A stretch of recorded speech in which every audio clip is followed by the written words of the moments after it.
보시면 이제 제가 정태호 교수님이 하신 걸 인용을 했는데요.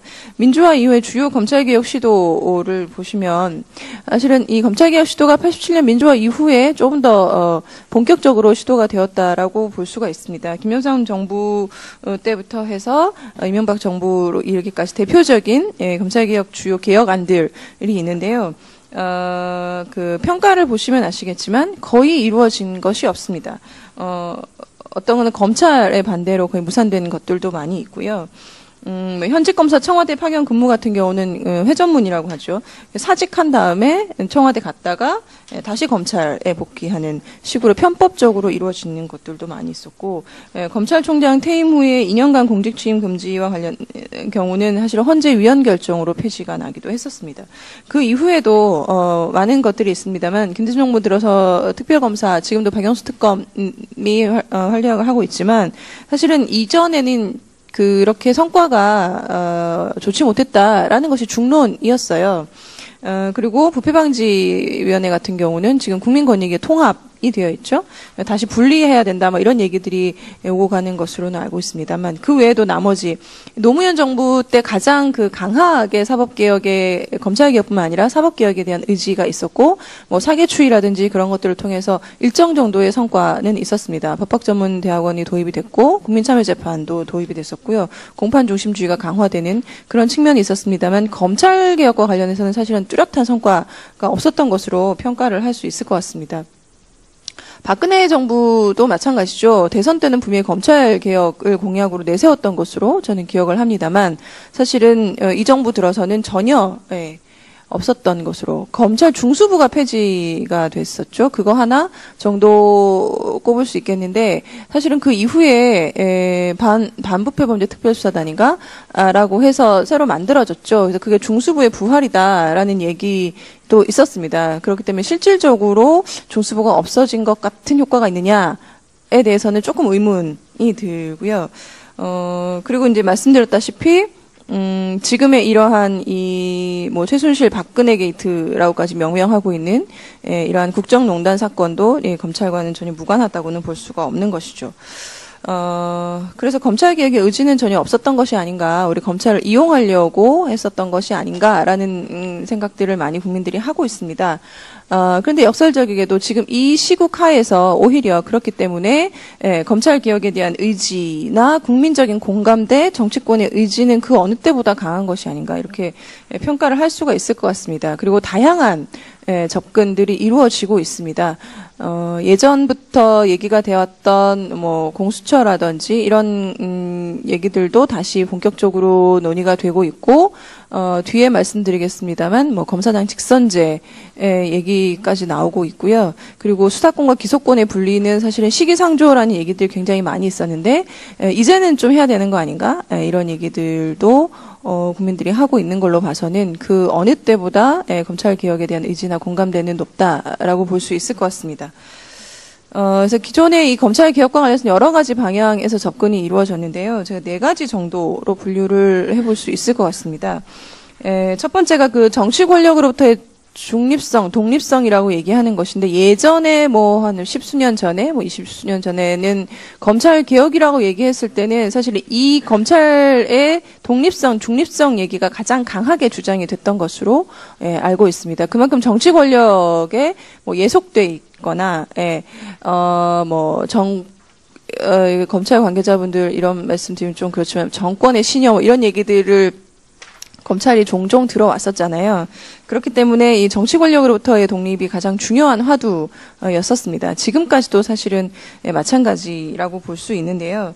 그래서 이 검찰이 그 구조면에서 정치적 외압에 굉장히 취약하다라는 것들은 뭐 그 사법시험과 관련돼서 제가 약간 인용을 해놨는데요. 이러한 피라미드식의 서열 구조라든지 이제 그런 것들이 연수원 사법시험을 통과하고 연수원 때부터 쭉 이어져 오는 그래서 사법시험의 문제 이러한 문제점 때문에 사실은 법학전문대학원이 도입이 된 것으로 알고 있고요. 그리고 이 검찰의 인사권이라든지 뭐 이런 것들 그리고 이 법무부 장관이 정치 권력으로도 바로 직접 지휘를 받고 그리고 법무부 장관 지명에 의해서 임명된 총장 그리고 상명하복 검사 동일체 원칙 뭐 상명하복 관계 이런 것들이 우리 검찰을 얘기할 때 항상 나오는 수식이잖아요. 이런 것들 때문에 어떤 명령 복종 체계를 구성하고 있고 그렇기 때문에 정치 권력의 외압으로부터 취약할 수밖에 없는 구조적인 문제가 있다라는 지적이 있습니다. 사실 사법시험도 이제 폐지가 됐고 검사 동일체 원칙도 명문상으로는 없어졌지만 사실은 이러한 문제는 이제 인사 시스템이라든지 이런 것들이 여전히 남아 있기 때문에 이러한 피라미드식 구조 하에서는 어쩔 수 없는 여전히 문제로 남아 있지 않은가라는 생각이 들고요. 이것과 관련해서 나오는 이제 방안 중에 하나가 여러 가지가 있을 수 있겠습니다만 법무부의 탈검찰화도 얘기가 되고 있습니다. 그래서 이거는 나중에 좀 간단히 말씀드리도록 하고요. 두 번째가 이제 오늘 이 토론회를 관통하는 주제인 검찰 권한의 이제 분산. 이라고 볼 수 있는데요. 앞서 말씀드린 것처럼 검찰이 이제 수사권도 가지고 있고 공소권도 가지고 있고 수사 지휘권, 뭐 형 집행권 다 가지고 있지 않습니까? 그래서 이러한 권한을 일부를 떼어주거나 그래서 분산시키거나 혹은 견제할 수 있는 다른 기구를 만드는 그래서 이 검찰의 힘을 조금 견제해보고 균형을 맞춰보자라는 취지의 방향입니다.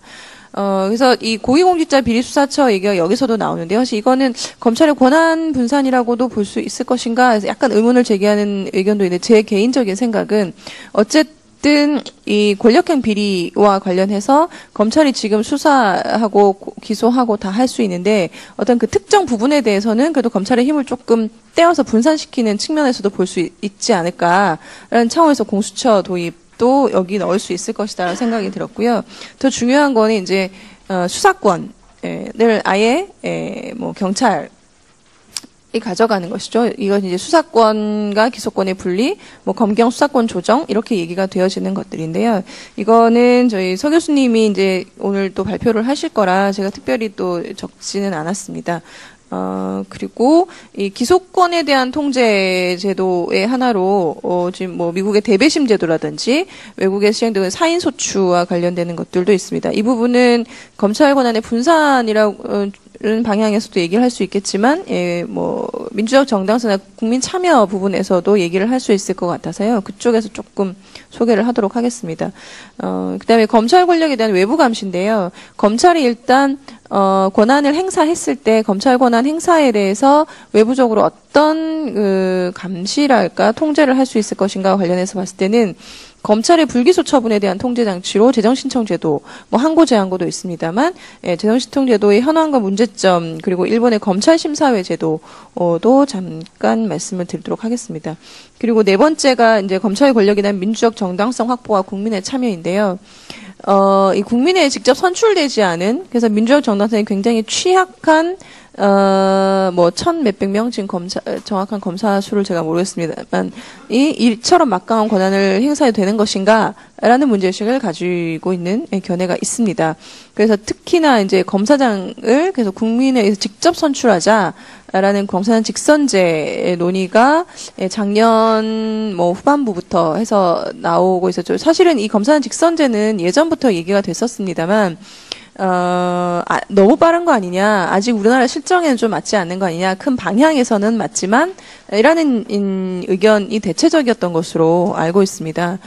그런데 지금 이제 검찰 개혁과 관련된 국민적인 공감대와 맞물려서 법안도 지금 발의가 된 상태이죠. 이거에 대해서도 잠깐 말씀드리도록 하겠습니다.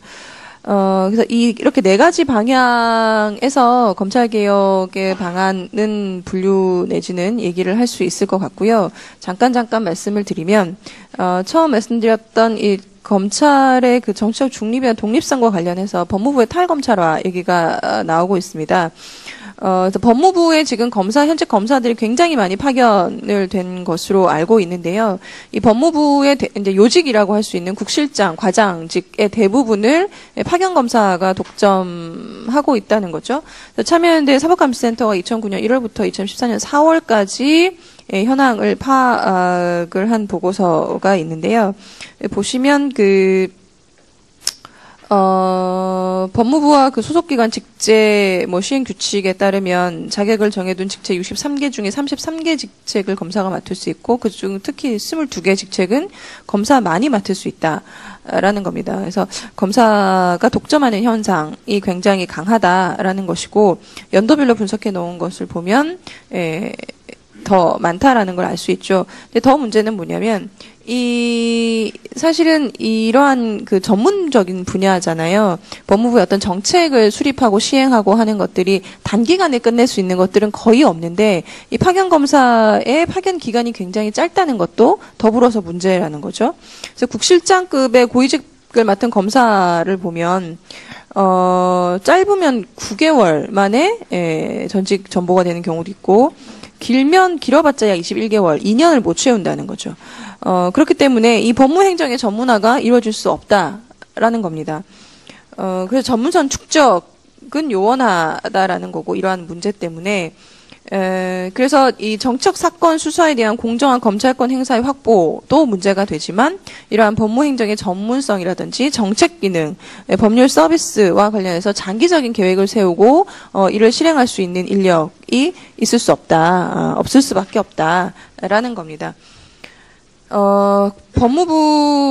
그렇기 때문에 이 법무부 검찰은 특히나 이 업무의 특수성이라는 게 있잖아요. 인신 구속과 관련된 일을 하고 법 집행, 어떤 것보다 엄중해야 될 법 집행과 관련이 되기 때문에 공정성, 전문성은 기본이고요. 이 정치적 중립성이 가장 중요하다고 볼 수 있는데 지금 이 현재의 법무부에 파견되는 검사와 같은 이러한 시스템 하에서는 사실상 불가능한 게 아닌가라는 생각이 들고 그렇기 때문에 이렇게 법무부, 그러니까 문민화라는 표현을 쓴 저는 문민화는 조금 아닌 것 같고요. 탈검찰화. 그래서 실질적으로 검찰청을 이제 법무부로 독립된 외청으로 분리시켜서 범죄 이제 수사는 수사권과 기소권에 분리가 되면 수사도 빠지겠지만 어쨌든 공소유지 기능 담당하게 하고 이제 법무검찰의 행정 전문 기관으로 거듭나야 된다라는 얘기입니다. 그래서 나머지 이제 구체적인 것들은 발제문을 좀 참조하시면 될 것 같고요. 그래서 검찰의 독립성 확보도 중요하다라는 거고. 고위공직자 비리수사처는 사실은 작년에 검찰개혁과 관련해서 가장 큰 핫한 이슈였고 화두가 아니었나 싶습니다. 그래서 야3당이 합의를 해서 이미 발의가 됐고 공수처만을 주제로 한 토론회나 공청회 간담회 이런 것들도 굉장히 많이 있어서 제가 고위공직자 비리수사처를 내용에 넣긴 했습니다만 사실은 이 내용은 굳이 여기서 또 반복을 할 필요가 있을까 싶은 생각이 들고요. 어쨌든 근데 고위공직자 비리수사처를 약간 반대하는 입장에서는 또 옥상옥이 되는 거 아니냐라는 게 있고 이 공수처를 검찰개혁의 1순위로 두는 것이 좀 위험한 발상이다라는 차원에서 반대하시는 분도 있는 것으로는 알고 있습니다. 그렇지만 어찌됐건 제가 개인적인 생각은 이 수많은 검찰개혁 방안 중에 그래도 국민적인 지지를 가장 많이 얻는 것이 공수처가 아닌가라는 생각이 들고요. 이 공수처 도입을 지금 미룬다면 또 언제 할 수 있을까라는 생각이 들어요. 그래서 조금 더 추진을 해서 어쨌든 이번 국회 내에서는 꼭 통과가 됐으면 하는 개인적인 바람이 있고요. 홍콩의 염전공서라든지 싱가포르의 탐호조사국, 뉴질랜드의 중대비리조사청 같은 것들이 지금 저희가 도입하고자 하는 공수처와 같은 독립적인 반부패 수사기구입니다. 이러한 나라들이 이러한 독립적인 반부패 수사기구가 도입되고 나서 사실은 엄청 투명해졌다. 국제투명성기구 발표 반부패 지수에서 상위권을 차지하는 데 원동력이 되었다라는 건 널리 알려진 사실이죠. 계속 이 얘기가 드립니다만 사실 박근혜 최수실 게이트도 엄밀한 부패 범죄잖아요. 그리고 권력층의 부패 범죄라는 특징이 있죠. 그래서 그만큼 이 권력층의 부패 범죄는 나라를 흔들 정도로 중대한 범죄이기 때문에 어떠한 외압이나 외풍에도 흔들리지 않고 수사할 수 있는 독립적인 기구가 필요하다라는 겁니다. 그래서 뭐 공수처만 도입되면 검찰 개혁이 다 이루어진다라는 건 절대 아니고요. 그 첫 단추를 공수처로 끼웠으면 좋겠다라는 차원에서 말씀을 드리는 겁니다.